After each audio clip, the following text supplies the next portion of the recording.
This 17 News at Noon podcast is brought to you by Clinica Sierra Vista.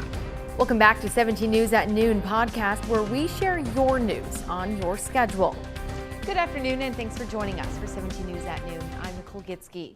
Well, a day after the deadly attack outside Hamid Karzai Airport in Afghanistan, the military continues to evacuate thousands out of the country.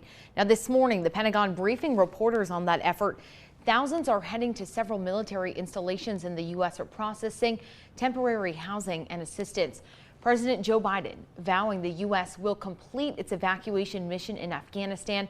Meanwhile, forces in Afghanistan are investigating the attack that left 13 service members dead and looking for more attacks to come. In Kabul, medical officials have kept raising the death toll to at least 100 killed and dozens others injured from those two bombings. Now to the French fire, which continues to burn its way through the Kern River Valley, forcing thousands to evacuate and threatening the lives and livelihood of people who live there. 17's Christian Delano is in Glenville with the latest. Christian.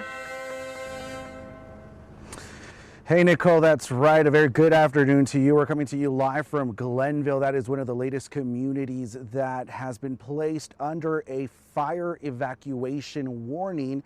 Not in order, it's just a warning for right now, but it's a really small town here in the Kern Valley. Off in the distance at about 5 miles away, you can start see the smoke really rolling into this area. The smell of smoke not really taking over this area quite yet, but road closures are already in effect. So far, the French fire has scorched 22,916 acres. It's 19% contained. It's already evacuated over 3,400 homes, and it's already threatening 2,700 homes as of right now. Now, the community of Glenville is just west of where the French fire continues to burn, and it's the latest community to be placed under an evacuation warning. So what does that exactly mean for residents here in this area? Kern County Fire advises that if you live in an area that is under a warning, to start preparing when that warning turns into an evacuation order. As of last night, the French fire began to slowly head west, but nonetheless, these warnings should be taken very seriously. Now, the American Red Cross has opened a shelter in Delano for anyone seeking shelter within the Glenville, Fulton Peak, and Windmill Tree Park areas. Again, these are communities that are in the western part of the blaze and are unable to get across to Lake Isabella through California Highway 155. That's where two shelters are already opened and staffed by the American Red Cross. Now, that shelter in Delano is at Pioneer School as well. Tonight, there's going to be another live update that you can watch on our website, kget.com. That's where you can also find all the latest information on the French fire, as well as information on the shelters. For now, that's the latest information. Reporting live from Glenville, Christian Delano, 17 News. We're taking it back to you, Nicole. All right, thanks so much for that, Christian. And for those who need to leave the area, the American Red Cross has 3 evacuation centers: Woodrow Wallace Elementary School and Kern River Valley High School, both in Lake Isabella.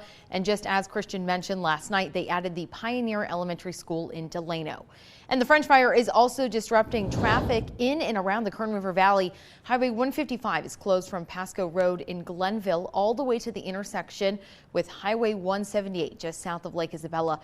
Both closures in the area also include Nellie Dent Drive, Old State Road, and Sawmill Road all the way to Highway 155.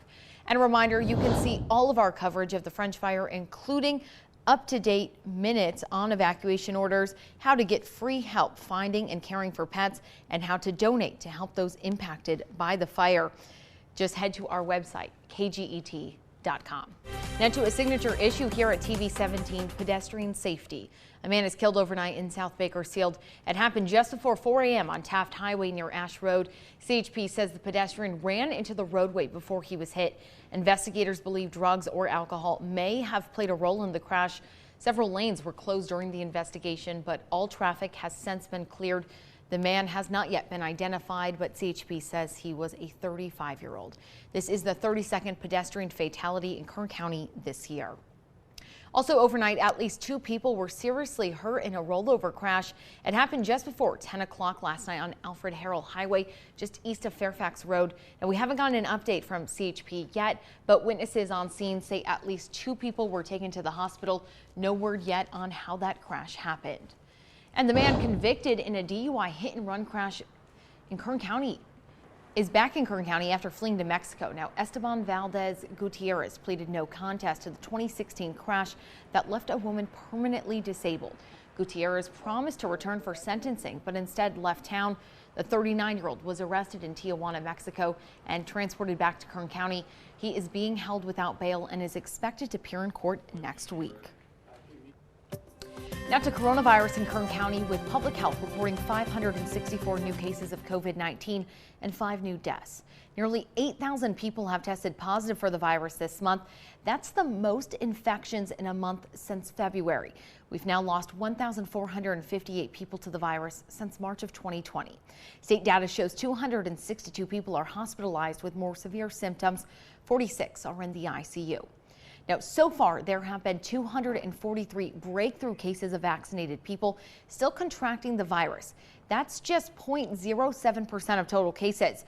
Only 15 vaccinated people, or 0.004%, have been hospitalized. No one in Kern County has been fully vaccinated and died from COVID-19, according to local health experts. By our count, 84 people have died since vaccinations became available to everyone. And as you just saw with that update, the data shows that COVID-19 vaccinations are highly effective. Now, those 12 and older who want to make an appointment for a vaccine can at all local vaccination sites. You can do that by heading to myturn.ca.gov. Clinica Sierra Vista is now offering rapid COVID-19 testing and COVID-19 vaccinations. Call 833-278-4584 to make your appointment. But don't delay. Clinica Sierra Vista, putting patients first.